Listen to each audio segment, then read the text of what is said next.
Շնորհակալություն, պարոն Վարդևանյան, ամենայն անկեղծությամբ հիացած եմ ձեր բարեկրթությամբ, դա առաջինն է։ Այո, փաստաբանական պալատը ձեր դուրս գալուց հետո բավականին լուրջ ու մեծ կորուստ է ունեցել։ Ինձանից աճ գտնվող մեր գործընկերները քաղաքական առումով հետագայում եթե կարիք լինի բախ չեն ունենալ ազատիչ, այսպես ասած ազատարար Արամ Վարդևանյանի կարիքը որպես քաղբանտարկյալներ, որովհետև չէ, ձեր իմացածը չի, որովհետև ուժեղ Հայաստանում քաղբանտարկյալ հասկացությունը նույնիսկ կարիք կլինի պարոն Աջարյանի բառարաններից դուրս հանել, ինչևէ։ Առաջի հարցս վերաբերում է հենց այդ հանգամանքին, քանի որ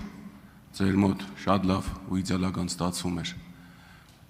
նվազագույնը քաղաքական գործերով, ունենալ միշտ լավ արդյունք, ինչ եք կարծում որպես փաստաբան, արդյոք ձեր արդյունավետությունը ավելի շատ էր, թե ազգային ժողովում գտնվելու պարագայում, դա մեկ, եւ երկրորդ, դիցուք ընդունենք դուք լինում եք ազգային ժողովի փոխնախագահներից մեկը, իմանալով իմ կարծիքը պետական փողերի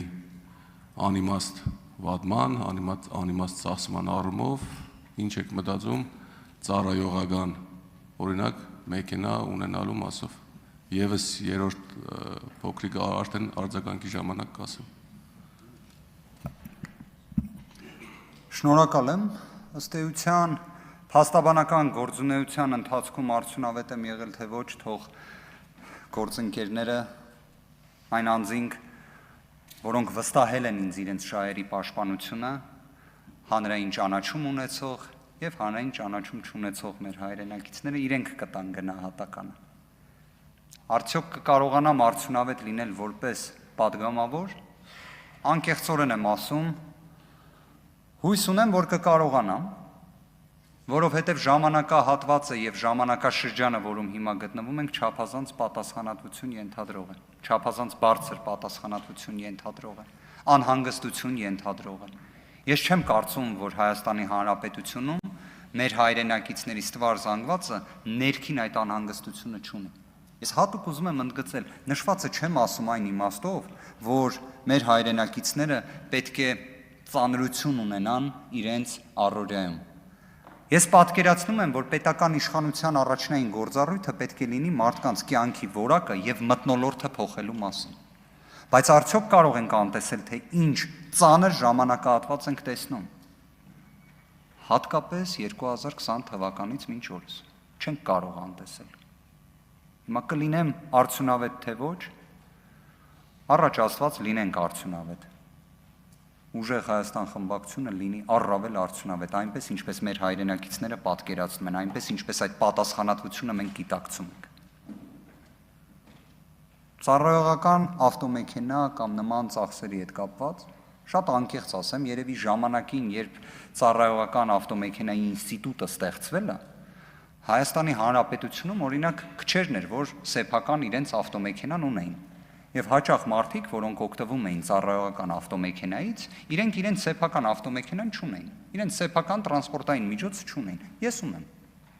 Հայտարարագրում էլ կա, 2 հատ ունեմ տրանսպորտային միջոց, դա էլ ասեմ։ Մոդելների վերաբերյալ եթե հարց լինի, դա էլ հետո կպատասխանեմ։ Առնվազն կարող եմ ասել, ծառայողական ավտոմեքենայի կարիք չունեմ, հրաժարվելու եմ, նաև կարծես թե նշվածը խմբակցության դիրքորոշումն է։ Հետևաբար այս մասով էլ հետևյալը կասեմ, եւ կարծում եմ իդեպ նշվածը կարող է լինել ելակետ ընդհանուր առմամբ։ Այսինքն կներեք արտահայտությունը այդպես ձևակերպեմ, որ մեր հայրենակիցների կողմից էլ է այդ տերմինը միշտ օգտագործվում, այդ պատավատը ոչ մի բան չի փոխում մարդու կյանքում։ Այսինքն բան չի տալի։ Եթե մեքենան ունես, լավ է, ինչի համար մի հատ էլ պետական միջոցը դրա համար ծառայեցվի։ Երևի պարզ բանաձև է։ Արձագանք։ Պարոն Վարդևանյան, մենք ընտանիքներով իրար ճանաչում ենք, երևի թե արդեն քիչ ավել մի քիչ պակաս 10 տարի։ Ու դուք ձեր խոսքում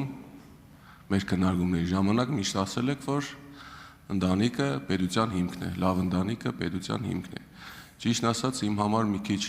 նեղվելու է, որ այսօր իմ ադաշի ծննդյան օրն է ու դուք այս